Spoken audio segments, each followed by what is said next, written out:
सतेज पाटील हे आग्रही आहेत, परंतु चर्चेमध्ये हा विषय आहे अद्याप आमच्या आघाडीच्या प्रमुखांमध्ये, त्यामुळे त्या आज काही बोलणं मी काही योग्य होणार नाही. एकीकडे आपण पाहता की पूर्ण ताकदीनिशी काँग्रेस पक्ष निवडणुकीला सामोरं जाण्याचा प्रयत्न करत आहे, पण एक एक शिलेदार निघून जातोय, काही आमदार संपर्काच्या बाहेर जातात. याकडे कसं बघता? नाही, ठीक आहे, जरी कोणी गेलं असेल म्हणून त्याचा एकदम फार परिणाम होतो असं नाही. तर लोकमानसावर उलट जर आपण लोकमानस पाहिलं महाराष्ट्राचं, की ज्या पद्धतीनं हे सरकार बनलं राज्याचं, ते लोकांना बिलकुल आवडलेलं नाही. या व्यतिरिक्तसुद्धा हेही केंद्र सरकारमधून भारतीय जनता पक्ष ज्या पद्धतीनं काम करतो आहे, अनेक एजन्सीचा ज्या स्वायत्त संस्था असतात त्यांचा गैरवापर करतो आहे राजकारणाकरता, हेही लोकांना आवडत नाही. आणि अशा याच्यामध्ये कुणी जात असेल तर त्याचा पक्षावर परिणाम होईल असं मला वाटत नाही. लोकमानस ज्यावेळेस आमच्याबरोबर आहे त्यावेळेस नवे माणसं पुढं येतील, नवे युवक पुढं येतील, ते जागा धरतील, त्यांचं नेतृत्व निर्माण होईल, त्यामुळे तोटा होईल असं समजण्याचं कारण नाही. नंतर विजय वडेट्टीवार देखील भाजपमध्ये येतील असा दावा नाही, म्हणजे वडेट्टीवारांचं काय, माझं नाव कुणीतरी परवा दिलं होतं. नावं काय, भारतीय जनता पक्षाची ती एक नीती आहे, म्हणजे त्यांचे जी राजकारण करण्याची पद्धत आहे त्याच्यामध्ये विस्परिंग कॅम्पेन एक प्रकार असतो, खोट्या बातम्या पसरवणं ही त्यांची पद्धत आहे. त्या पद्धतीनं सगळ्यांची नावं तिकडे ज्याच्या भागात घ्यायचे, महाराष्ट्रात घ्यायचे आणि गोंधळाचं वातावरण निर्माण करायचं, हे त्यांच्या कार्यपद्धतीचा तो भाग आहे. ते सरळ राजकारणी नाही आहेत. सरळ राजकारणे जे असतात, निरोगी राजकारण ज्याला म्हणतात, ते पूर्वीच्या काळातल्या लोकांनी पाहिलेलं आहे की तत्त्वाचं असतं, विचाराचं असतं. हे आता तत्व विचाराच्या पलीकडे गेलेले आहेत. पहिल्या फळीतील काँग्रेसच्या नेत्यां सगळे जे आहेत बऱ्यापैकी ईडीच्या रडारवर आहेत. दुसऱ्या फळींना खूप चांगली संधी मिळते, त्याचा चांगला उपयोग होईल असं वाटते. उदाहरणार्थ सतेज पाटील आहेत. नाही, सतेज पाटील हे तर पुढील काळामध्ये त्यांनाच सर्व सांभाळायचं आहे. ही व्यक्तिमत्व अशी आहेत की महाराष्ट्र सांभाळू शकतात, देशामध्ये सुद्धा चांगलं राजकारण करू शकतात, इतक्या क्षमतेचे आहे. पुढचा काळचं त्यांचा नक्कीच आहे. पण कुणी ईडीच्या रडारवर हे तर तो काही विषय हा नाही आहे. हे आम्ही युवक नेतृत्व जे आहेत आमचे महाराष्ट्राचे, त्यांनी पुढं यावं आणि काम सांभाळावं आणि पुढं जावं असंच आम्ही मानतो. त्यामध्ये सतेज पाटील हे प्रमुख आहेत. महायुती अशा पद्धतीने वागते किंवा चुकीच्या पद्धतीने वागते हे नेहमी विरोधकांकडून सांगितलं जातं. मात्र विरोधकांनी ज्या क्षमतेनं त्यांना विरोध केला पाहिजे, आक्रमक व्हायला पाहिजे, ते मात्र महाराष्ट्राच्या जनतेला दिसत नाही. मग कुठेतरी आपण कमी पडतो असं वाटत नाही. असं बिलकुल नाही. आम्ही प्रत्येक गोष्टीला त्यांच्या विरोध करतो आहोत.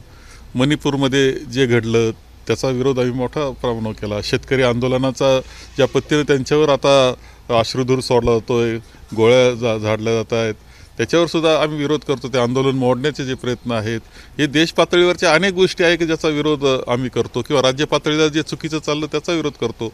थोडंसं आम्हाला त्यामध्ये आपण सगळ्यांनी सहकार्य केलं तर लोकांपर्यंत पोहोचायला मदत होईल. मराठा आरक्षण विधिमंडळात एकमताने मंजूर झालं, मात्र बाहेर भूमिका काय आहेत, कारण अद्याप त्याचं चित्र स्पष्ट होत नाही. होईल, या आठवड्यामध्ये बऱ्याचशा गोष्टींच्या चर्चा होतील आणि विषय पुढे जातील. राजू शेट्टींच्या या ठिकाणी महाविकास आघाडी उमेदवार देणार नाही अशा पद्धतीची एक चर्चा मध्यंतरी आली होती. काय नेमकं खरं यावं? असं आहे की भारतीय जनता पक्षाच्या विरोधात जो एक लढत असेल त्याच्या बाबतीत आम्ही तर सहकार्याची भूमिका आमची आहे, परंतु त्यावर चर्चा होऊनच शेवटी निर्णय होतील.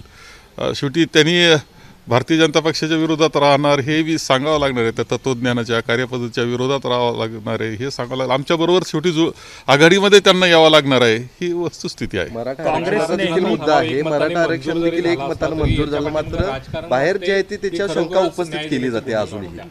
हा आरक्षणाचं अचानकपणे अधिवेशन घेण्यात आलं एक दिवसाचं, आणि आमच्या पुढं येत असताना खरं म्हणजे कार्यक्रम पत्रिका आमची कामकाज सल्लागार समितीसुद्धा झाली नाही. अचानक आला ते विधेयकच समोर आमच्या आलं. त्याच्यात म्हटलं होतं, परंतु नेमकं काय हे आम्हाला समजलं नव्हतं. पण आम्ही एक पत्र, आघाडी म्हणून एक पत्र माननीय मुख्यमंत्र्यांना दिलं होतं, विरोधी पक्षाच्या सर्वांचं, आणि त्याच्यात आम्ही काही गोष्टीचा खुलासा करा असं म्हटलं होतं. आम्हाला जे आमची बैठक झाली कामकाज सल्लागार समितीची 1 तास अगोदर, त्यात त्यांनी म्हटलं की आम्ही खुलासा करतो, पण तो खुलासा काय फार समाधानकारक नव्हता. कारण 2 वेळेस हा प्रयोग झालेला आहे. तो आपला जर यशस्वी झाला नाही तर तुम्ही कसा यशस्वी होणार आहे की ही का फसवणूक झाली नाही पाहिजे जनतेची, समाजाची, म्हणून तुम्ही काय काळजी घेतलेली आहे याबाबतीत त्यांनी खुलासा करावा ही अपेक्षा आमची होती. नाहीतर असा अर्थ होतो की फक्त आता निवडणुका आल्यात राजकारण करायचं म्हणून आणलं का काय. तर अत्यंत समाधानकारक होणं आवश्यक होतं. तसं समाधान तर आमचं त्या खुलाशांनी त्यांच्या झालं नाही. माननीय मुख्यमंत्र्यांनी भाषण केलं पण त्याच्यामध्ये जे कंटेंट्स पाहिजे होते का कसं ठोस त्यांनी सांगायला पाहिजे होतं का हे टिकणारच आहे ते आमचं तर समाधान त्यामध्ये झालेलं नाही. आणि जनतेनं ते ऐकलेलं आहे त्यांचं सर्व. आमचे प्रश्न जनतेला माहिती आहेत आणि त्यांची उत्तरं माहिती आहेत. विरोधाला विरोध नको म्हणून त्या ठिकाणी एकमताने मंजूर झाले. नाही, शेवटी आम्ही कायमच एकमतानंच सांगितलेलं आहे की मराठा समाजाला आरक्षण मिळालं पाहिजे आणि इतर समाजाच्या आरक्षणाला धक्का न लागता मिळालं पाहिजे. हे तर कायम मागणी आमची राहिली आहे. त्या दृष्टीने प्रयत्न आम्ही केलेले आहेत. यश आम्हाला आलं नाही, परंतु कुणी प्रयत्न करीत असले तरी एकत्र राहायचं आणि पाठिंबा द्यायचं हे धोरण आमच्या सगळ्यांचं असतं. सगळे ह्या शब्दाबद्दल जरांगे पाटील अडून बसले. तुम्ही जे पत्र दिलं होतं त्यामध्ये ह्याचं स्पष्टीकरण द्यावं असं. हां, त्याचा खुलासा खरं करणं आवश्यक होतं की काय नेमकं करताय तुम्ही त्याच्यामध्ये. त्यांनी एकच सांगितलं की आमच्याकडं 5-6 लाख निरनिळ्या प्रकारच्या हरकती आलेल्या आहेत आणि त्यावर आम्ही आता त्याची स्क्रुटिनी आम्ही करतो आहोत. पण यापेक्षा त्यांनी काहीच सांगितलेलं नाही. त्यामुळे तो सुद्धा संभ्रमच आमच्या दृष्टीनं राहिलेला आहे. महाराष्ट्रात जे आंदोलन सुरू आहे ते अजून चिघळताना दिसतंय. शेतकऱ्यांना अडवण्यासाठी आता JCB आणि आणून ठेवले गेलेले आहेत त्या ठिकाणी. ह्या सरकारमध्ये केंद्र सरकार भारतीय जनता पक्षाचं किंवा आपण राज्याचं पाहतो यांचं शेतकऱ्याच्या बाबतीत धोरण काय आहे असं जर पाहिलं तरी आपण लक्षात घ्या. आपण कोल्हापूरचे शेतकरी इकड किंवा महाराष्ट्रातला शेतकऱ्याचा विचार जरी केला आणि ऊसाच्या शेतकऱ्याचा विचार केला, खरं म्हणजे 4 पैसे शेतकऱ्याला मिळाले तर त्याच्या जीवनात काहीतरी आनंद निर्माण होईल, तो आणखी प्रगती चांगली करेल. साखरेचे बाजार जे आहेत ते तर राहिले नाहीच, उलट त्यांनी कमी केले. म्हणजे त्याची निर्यात बंद केली, इथेनॉलवर बंधनं आणले. त्याचा परिणाम असा झाला की साखर 150 रुपयानं कमी झालेली आपल्याला दिसते आहे.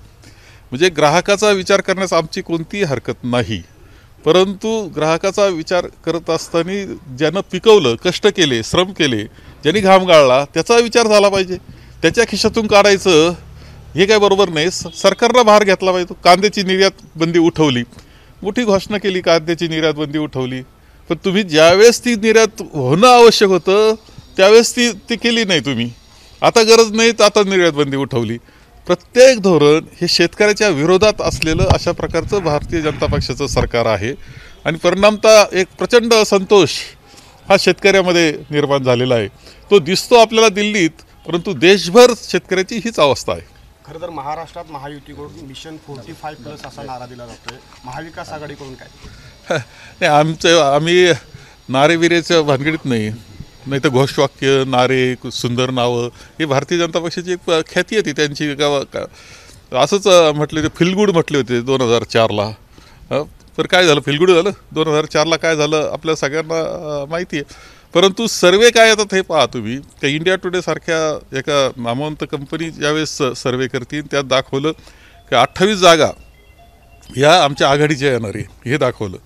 माझं मत असं आहे की ज्यावेळेस निवडणूक सुरू होईल आम्ही लोकांमध्ये आणखी जाऊ प्रचाराच्या निमित्तानं. अनेक मुद्दे आहेत भारतीय जनता पक्षाच्या सरकारांच्या विरोधात, ते ज्यावेळेस लोकांपर्यंत जाणार आहेत पुन्हा एकदा, कारण त्यांनी मारा खूप केलेला आहे लोकांच्या डोक्यावर सोशल मीडियाच्या माध्यमातून, विशेषतः हिंदी चॅनल्सच्या माध्यमातून ते वेगळ्या पद्धतीने प्रचार करतात. ही वस्तुस्थिती आहे. आम्हाला नाराज देण्याची गरज नाही.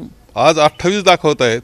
आम्ही खरोखर जादा जागा म्हणजे खूप चांगल्या जागा ह्या आमच्या असतील म्हणजे चकित होतील संपूर्णपणे सर्व. इतक्या जागा आघाडीच्या येतील असा आत्मविश्वास मला आहे. ABP माझा, उघडा डोळे बघा नीट.